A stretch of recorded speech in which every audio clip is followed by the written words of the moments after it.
I might well say the story, true incident. ఒక నిజమైనటువంటి ఒక సందర్భాన్ని చెప్పి నేను ఇది ముగిస్తాను. It is about a poor widow. ఒక పేద విధవరాలు. And had one child who was very sick, and they did not have anything to eat. So ఒక బలహీనమైనటువంటి బిడ్డ ఉంది, ఆమెకి తినడానికి కూడా ఏమీ లేదు. So this lady went to the next grocery shop and told, I want the bread. So ఆమె గ్రాసరీకి షాప్కి వెళ్ళేసి ప్రొవిజనల్ షాప్కి నాకు బ్రెడ్ కావాలని చెప్పి అడిగింది. Then the manager asked, shopkeeper asked, how much money you have?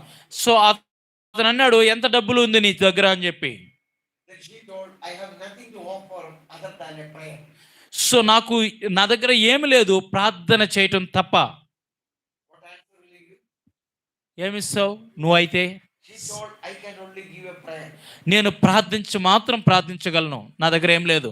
Then shopkeeper is a very cunning fellow. He told, okay, you write your prayer in a small paper and give to me. So నీ యొక్క shop keeper అన్నాడు, ఆ ప్రార్థన ఒక పేపర్లో రాసి నాకు ఇవ్వు అని చెప్పన్నాడు. And I will keep that paper on one side of the balance, and correspondingly I will give the bread. So ఆ యొక్క పేపర్ని నేను రాసిన దాన్ని ఒక పక్క ఉంచి అప్పుడే నేను బ్రెడ్ కూడా నీకు ఇస్తాను అని. Then she told, I already wrote the prayer, and he gave a small folded paper into her in this man's hand. నాకు ఆల్రెడీ ప్రార్థన అని చెప్పి ఆ యొక్క పేపర్ని తీసి అతని చేతికి ఇచ్చింది. And he, without opening that paper, he put that paper on the one side of the balance. So ఆ యొక్క పేపర్ని ఒక పక్క అంటే త్రాసులో ఒక పక్క వేసేసాడు.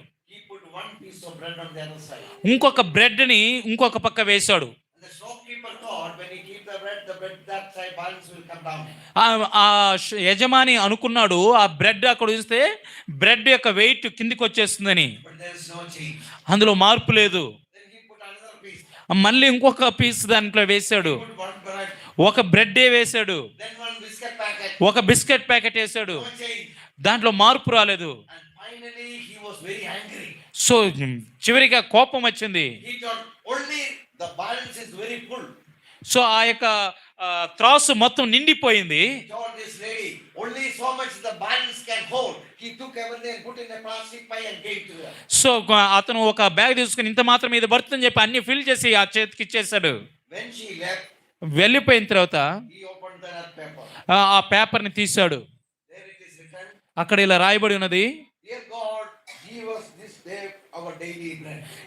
ప్రియమైన దేవా, మా అనుదిన ఆహారాన్ని మాకు అనుగ్రహించుము. Hallelujah.